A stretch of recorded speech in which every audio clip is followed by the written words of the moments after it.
Hallelujah. सबको जय मसीह की, प्रेज़ द लॉर्ड। मेरा नाम पॉल तारिक खान है और फिर एक नई वीडियो में मैं आपके सामने आया हूं मेरे प्रिय भाई बहनों। आज एक नई विषय के साथ, एक नए टॉपिक के साथ। तो मैं बताना चाहता हूं कि हमेशा की तरह वीडियो में वचन में जाने से पहले कुछ बातों को शेयर करना चाहूंगा। इस बात को ध्यान रखें कि परमेश्वर ने अपना सिंहासन आराम करने के लिए नहीं, बल्कि न्याय का काम करने के लिए बनाया है। थंबनेल टाइटल देख के समझ गए होंगे किस टॉपिक, किस विषय के बारे में बात कर रहा हूं। और वो टॉपिक, वो विषय है मेरे प्रिय भाई बहनों कि चुप रहने से हमें क्या फायदा मिलता है। हालेलुया। तो हम देखते हैं जब परमेश्वर ने आदम की रचना की और जब परमेश्वर ने आदम को बनाया तो उसने आदम सोचकर उसको आदम नहीं बनाया, उसने ये सोचकर बनाया कि ये मेरा घर है और इसके अंदर मैं रह सकूं। मैं बताना चाहता हूं जैसे आप एक घर में रहना चाहते हैं, वैसे ही परमेश्वर हम इस घर में रहना चाहता है जो हमारा पवित्र आत्मा का देह का जो मंदिर है। इस बात को ध्यान रखें। चुप रहे, और परमेश्वर चाहता है कि चुप रहने से मेरे प्यानो बहुत से काम बन भी जाते हैं और ज्यादा बोलने से बहुत से काम बिगड़ भी जाते हैं। आज चुप रहना लोगों को बड़ा मुश्किल है कि वो रह नहीं पाते हैं। चुप रहना उनके वश में नहीं है। लिखा हुआ है, इससे खुश मत हो कि तुम्हारी आत्मा तुम्हारे वश में है, पर इससे खुश हो कि तुम्हारे स्वर्ग में तुम्हारे नाम लिखे गए हैं। पर मैं बताना चाहता हूं कि आप बहुत से लोग अपनी जिंदगी में क्यों नहीं बढ़ पाते हैं मालूम है? उसकी एक ही वजह है, और वो है ये कि वो चुप नहीं रह पाते। हालेलुया। जहां उन्हें बोलना चाहिए वहां बोल नहीं पाते, पर जहां उन्हें नहीं बोलना चाहिए वहां वो भर भर के बोलते हैं, और इस कारण वो अपने बहुत से कामों को खराब भी कर देते हैं।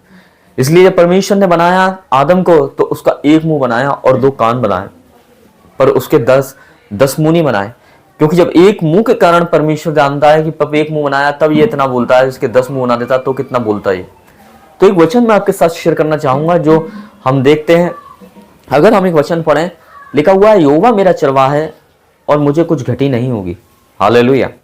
मतलब जब आपको घटी नहीं होगी तो जाहिर सी बात है कि खुदा आपको आगे ले जाएगा और आपको बढ़ाएगा। और यूहन्ना कहता है अपनी पत्री में कि मैं घटूं और यहोवा बढ़े। हालेलुया। आज इंसान घटने के नहीं चक्कर में आज वो घटना नहीं चाहता है, इसलिए वो क्या कर रहा है, वो ज्यादा बोलने के कारण वो समझता है कि मैं ज्यादा मेरी बढ़ोतरी हो जाएगी। मेरे प्रिय भाई बहनों, मैं बताना चाहता हूं कि ज्यादा बोलने के कारण आपकी बढ़ोतरी नहीं होती है, पर आपकी बढ़ोतरी तब होती है कि जब आप चुपचाप रहते हैं और उसको सुनते हैं। हालेलुया। इस बात को ध्यान रखना। इसलिए चुप रहना इतना सीरियस नहीं। अगर ये इतना सीरियस नहीं होता ना तो परमेश्वर प्रभु जारकिया को गूंगा नहीं करता।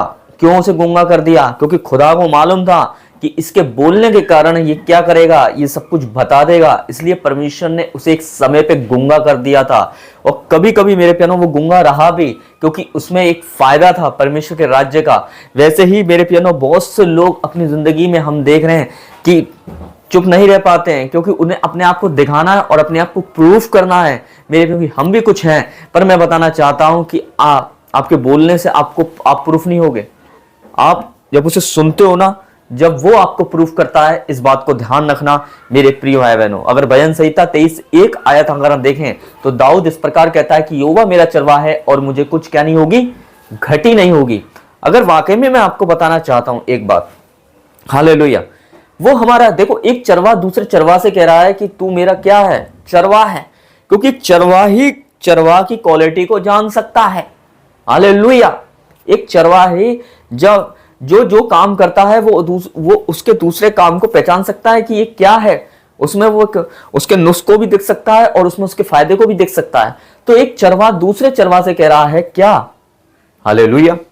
वो ये कह रहा है कि यहोवा मेरा चरवाहा है और मुझे कुछ घटी नहीं होगी, क्योंकि वो खुद एक चरवाहा है और इस बात को उसे एक्सपीरियंस है कि जब मैं इंसान होकर मैं एक चरवाहा हूं और मैं अपनी भेड़ों को कमी नहीं होने देता, तो वो तो खुदा है और वो एक चरवाहा है। जब वो खुदा होकर अपने बच्चों को कैसे कमी होने देगा?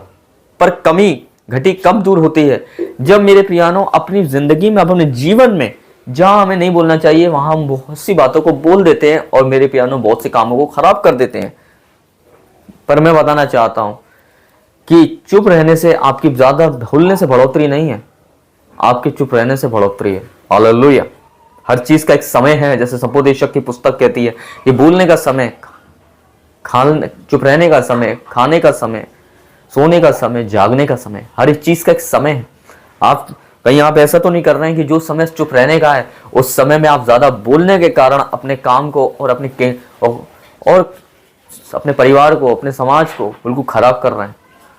जहां आपको बोलना चाहिए वहां आज आप चुप हैं। जैसे प्रार्थना में, आराधना में, मेरे प्रिय भाई बहनों, खुदा के पास नजदीक में अपने बोझ को उसके बतानों में, जब हमें अपना बोझ बताना होता है तो हम इंसानों से भर भर के बताते हैं। जब खुदा को बताने की बारी आती है तो हम वहां चुप रहते हैं। क्यों? हालेलुया। खुदा ने आपको इसलिए अपने सामने नहीं रचा, इसलिए नहीं रचा कि आप उसे चुप रहे उसके सामने। उसको इसलिए आपको इसलिए रचा कि ताकि आप इसी जीव से उसकी आराधना करें, उसकी तारीफ करें, उसको प्रेज करें और अपने बोझ को बताएं। क्योंकि अगर हम उसे अपने बोझ को नहीं बताएंगे तो हम किसे बताएंगे? इसलिए यीशु ने कहा, ए बोझ के दबे हुए लोगों, मेरे पास आओ और मैं तुम्हें विश्राम दूंगा। कब दूंगा? जब तुम साथ आने के साथ तुम अपने बोझ को बताओगे मुझे। पर जिन्हें नहीं बताना चाहिए हम बहुत बोल के बोलते हैं, अपने बोझ को खुल के बता देते हैं सबको, और आखिर में वहां से हमें कोई मदद भी नहीं मिलती। पर जहां बताना चाहिए वहां हम बताते नहीं हैं, जहां से हमें बिल्कुल मदद नहीं बल्कि हमारे हक में सारे स्वर्गदूत परमेश्वर दे सकता है मदद करने के लिए। तो मैं बताना चाहता हूं कि चुप रहने से क्या फायदा होता है मालूम है आपको? चुप रहने से आप खुदा की आवाज को सुनते हो। हालेलुया।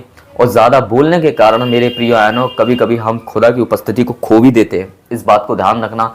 हालेलुया। खुदा की उपस्थिति को खो भी देते हैं, इस बात को ध्यान रखना। अपने अभिषेक को खो देते हैं, इस बात को ध्यान रखना। क्योंकि दुनिया में शैतान, इस बात को ध्यान रखना, आप जब भीड़ में होते हैं, जब आप कहीं संसार में होते हैं तो वहां ज्यादा बोलने के कारण आप अपने काम को खराब करते हैं। पर मैं बताना चाहता हूं, जब आप परमेश्वर की उपस्थिति में होते हैं, बहुत से लोग हैं ऐसे, मैं सबकी नहीं कह रहा हूं, बहुत से लोग होते हैं जो परमेश्वर की उपस्थिति में जब बोलना चाहिए जब वो बोलते नहीं है। हालेलुया।